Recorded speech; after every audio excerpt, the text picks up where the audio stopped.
Hola, ¿qué tal? Muy buenas tardes. El tema que vamos a ver hoy es sobre Roland Barthes. ¿Quién fue Roland Barthes?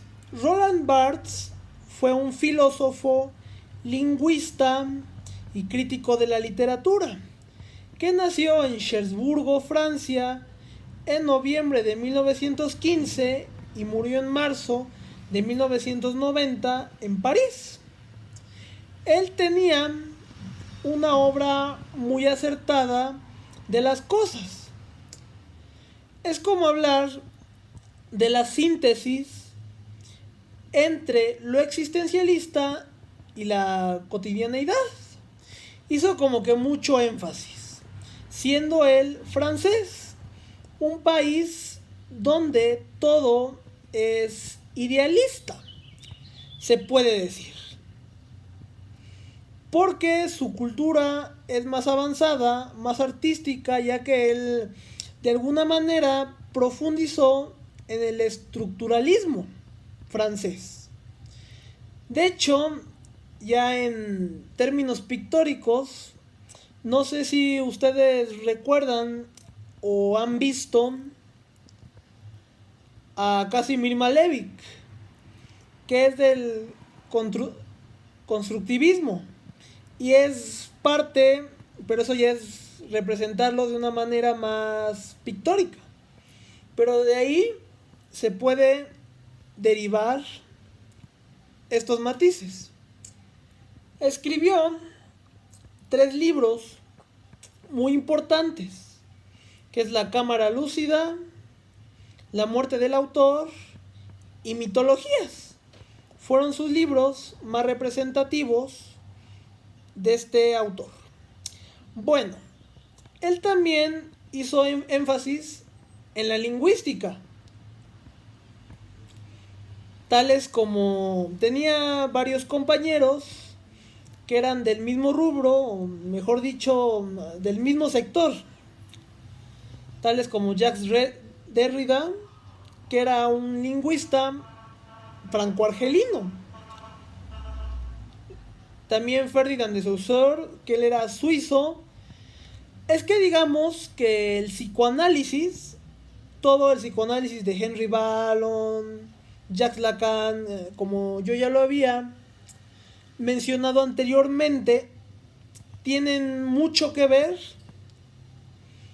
con la infancia, porque la infancia como que influye mucho en la cotidianeidad, porque un infante no comprende ciertas cosas que ocurren en el mundo, como ya lo había mencionado en el vídeo anterior, de que estamos atados a un sistema. Pero, como ya había mencionado, tenía 2 teorías muy importantes acerca del acto humano. De hecho, profundizó también en el sector profesional de la vida de un humano racional.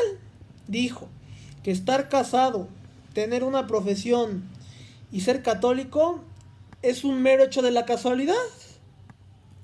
Como que no tiene una explicación científica.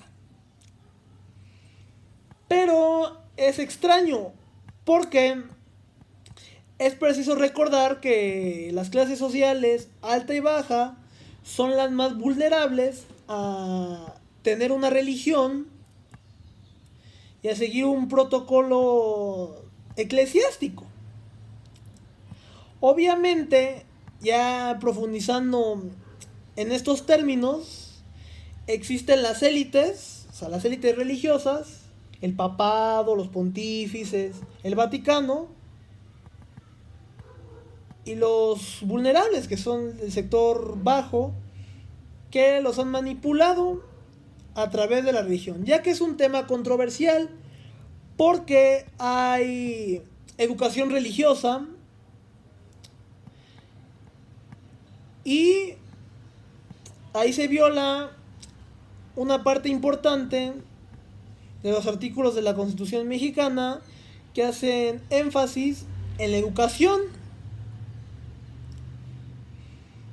porque la misma falta de educación ha propiciado o ha incitado, o ya mejor dicho estimulado, que esas personas tengan esa fe ciega ante la religión.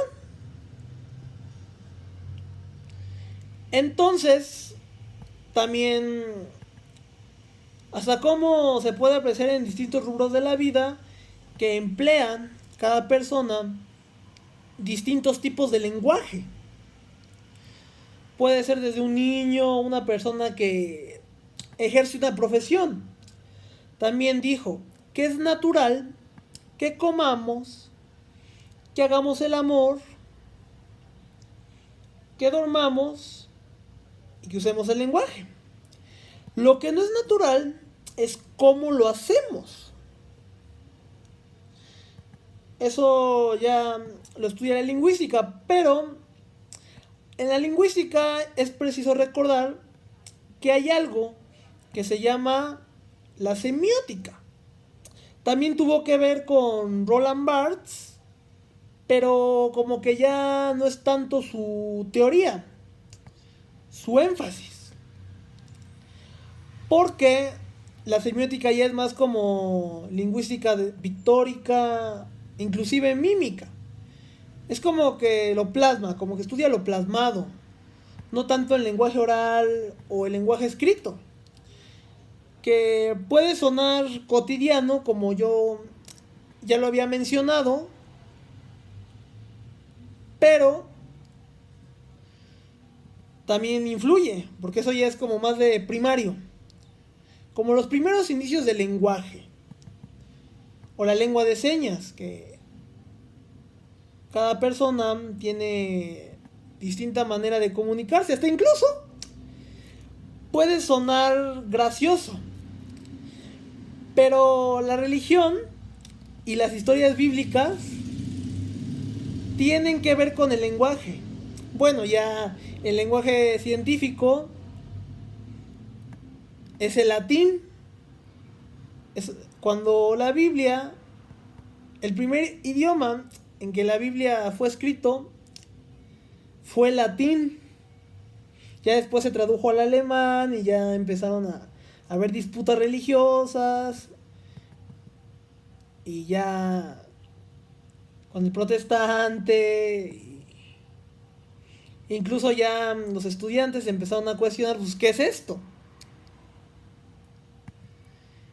Entonces, hasta inclusive el lenguaje tiene que ver con el amor que le tiene una madre a su hijo.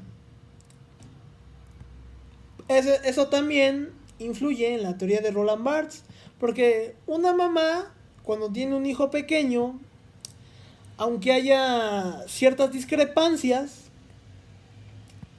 pero llega un momento en que entra el síndrome de la maternidad. ¿Qué va a hacer la madre? Identificarse o retroceder 25 o 30 años de su vida y emplear el lenguaje que el niño usa para entender el vínculo que tiene una madre y un hijo. Por ejemplo, y eso también estimula una sonrisa. De hecho, y ahí ya parte círculo vicioso científicamente llamado dialelo. Ya empieza a haber como que ciertas discrepancias, a pesar de que ese lazo es irrompible. Y la fe aquí juega un papel muy importante. De hecho, la religión y el lenguaje también es una manera de manipulación. De cómo hasta una madre, ni siquiera la iglesia. Dejemos el sector de la iglesia a un lado. Los atavismos maternales y familiares, cómo inducen a un niño a que cree en algo. E inclusive ese patrón de conducta puede alimentar ciertas manipulaciones hacia un niño.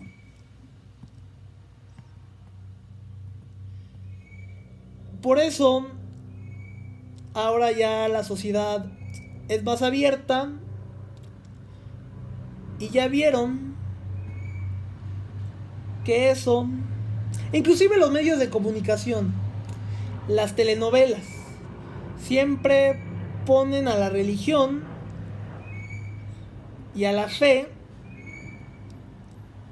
y a los niños, cómo van teniendo cabida en ese ámbito, en ese rubro. Eso puede ser muy cotidiano, inclusive vulgar. Se puede llamar vulgar. Porque ha sido dirigido hacia clases que carecen de un esfuerzo intelectual, que pueden plasmar su vida a través de la televisión. Porque digamos que todo eso ha estado unido. Pero ya en una sociedad abierta y tan corrompida como ahora, bueno, que ellos eran pues, los que más han estimulado la corrupción y la mafia, puedan plasmar ahora que ese vínculo se haya roto. Ya no esté activo como estuvo en tiempos anteriores. Y bueno, para finalizar, Roland Barthes tuvo una muerte muy trágica. Murió atropellado. Y bueno, también hay un libro muy similar que oculta ciertos enigmas religiosos de la vida, incluso de la ciencia y del empirismo, con Humberto Eco, El nombre de la rosa. Habla mucho de religión, hasta incluso tiene palabras en latín, se puede considerar ortodoxo, pero es una paradoja, porque también tiene matices heterodoxos. Habla de científicos que estuvieron separados de la religión. De hecho, muchos filósofos como Calvino o Giordano Bruno han estado atados a un sistema corrupto, religioso, o como Jean Baudin, por ejemplo, del absolutismo. ¿Quién iba a decir que en un país, en un continente como Europa, que adoptaron la religión, puede ahora ser un continente tan liberal que no tenga ciertas reglas que causen estragos a la sociedad? Como en América. Muchas personas viven con un lastre por ciertas reglas familiares que causaron un dogma. Por mi parte ha sido todo. Muchas gracias.